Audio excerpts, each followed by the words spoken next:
नमस्कार, तळोदा वृत्तांकनमध्ये आपलं स्वागत आहे। जर आपण नवीन असाल तर कृपया चॅनलला लाईक आणि सबस्क्राइब करा व बेल नोटिफिकेशन ऑल वर सेट करा। काठीत भीषण अग्नितांडव, महिलेच्या सतर्कतेने पशुधन वाचले, लाखोंचे नुकसान।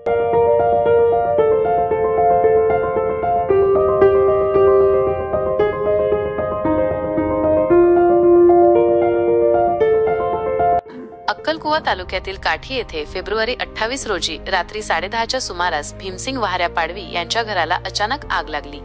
या आगीत 2 गायी आणि 12 कोंबड्या जळून खाक झाल्या असून जीवनावश्यक वस्तूंसह लाखोंचे नुकसान झाले आहे। मात्र घरात एकट्या असलेल्या लोंगाबाई भीमसिंग पाडवी यांच्या सतर्कतेमुळे 7 पैकी 5 गायी आणि 2 बैल वाचवण्यात यश आले।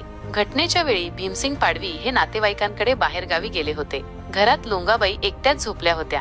अचानक आग लागल्याचे लक्षात येताच त्यांनी प्रसंगावधान दाखवत घरात बांधलेल्या पशुधनाला वाचवण्याचा प्रयत्न केला। त्यांनी 2 बैल आणि 5 गायींपैकी 3 गायींची सुटका केली। मात्र आगीच्या तडाख्यात 2 गायींचा दुर्दैवी मृत्यू झाला तर 1 गाय गंभीररित्या भाजली आहे। याशिवाय घरातील जीवनावश्यक वस्तू, कपडे आणि इतर साहित्य जळून राख झाले आहे। या घटनेमुळे पाडवी कुटुंबाचे मोठे नुकसान झाले असून त्यांना तातडीने शासकीय मदतीची गरज आहे। सरपंच स्नेहा सागर पाडवी यांनी शासनाने तातडीने नुकसान भरपाई द्यावी अशी मागणी केली आहे। तलाठी आणि सरपंच सागर पाडवी यांनी घटनास्थळी भेट देऊन नुकसानीचा पंचनामा केला आहे।